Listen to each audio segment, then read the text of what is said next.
It's July 2026 and remote work in Australia just hit a paywall. Everyone's flocking to the Gold Coast, hey? Is it actually worth it? The winter cost of living crisis is quietly draining bank accounts. We're auditing 5 major hubs to see who actually survives the rent surge. Choosing the wrong city this year could cost you thousands in hidden lifestyle premiums and skyrocketing rent.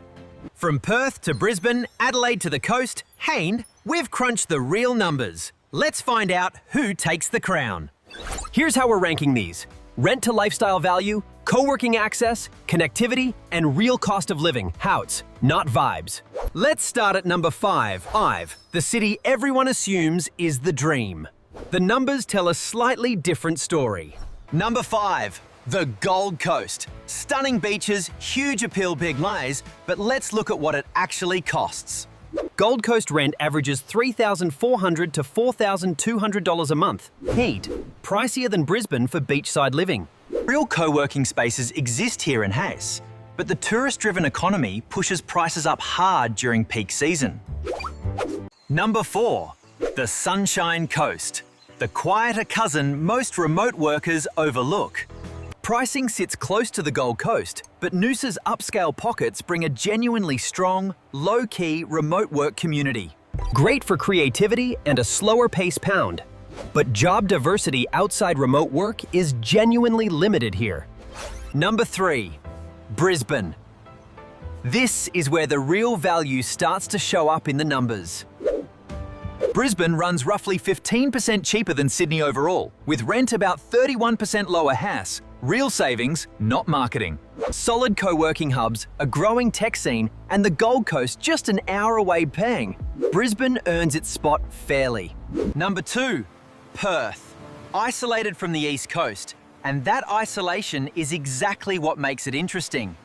Perth runs about 14% cheaper than Sydney, with strong mining and engineering salaries pulling average incomes up. The catch: Perth sits 2 to 3 hours behind the East Coast, brilliant for Asia-facing clients, tricky for Sydney meetings. And the winner, Adelaide. Not the flashiest pick, Fran, but the numbers make the strongest case. Adelaide runs roughly 20% cheaper than Sydney overall, with rent running up to 42% lower than the harbour city. A central time zone, genuine co-working culture, and world-class festivals in a compact city, Adelaide quietly wins. So here's the real ranking. Adelaide takes the crown, followed by Perth, Brisbane, Sunshine Coast, and the Gold Coast. Notice what's missing? Sydney and Melbourne. Incredible cities, Dow, but the numbers just don't work for most remote budgets right now. The real lesson isn't which city is best, Batty. It's that rent benchmarks move faster than salaries. Run your own numbers first.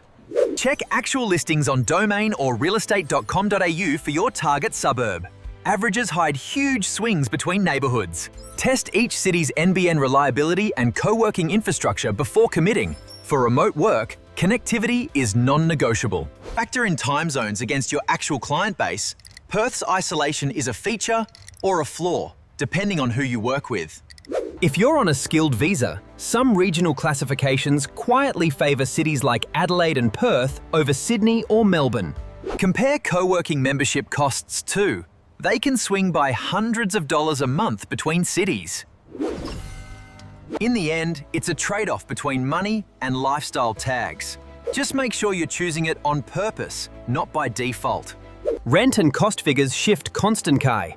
Treat these as a starting point, not gospel, and verify current numbers yourself. This video is general information only, not relocation or financial advice site. Your priorities and situation are your own. If this saved you hours of research, smash subscribe, pry. New Australia breakdowns every single week. Tell me in the comments, which of these 5 cities would you actually choose, and why? Turn on notifications so you catch the next ranking before rent prices shift again. Thanks for watching, Caddy. Choose wisely, budget honestly, and I'll see you in the next one. G'day!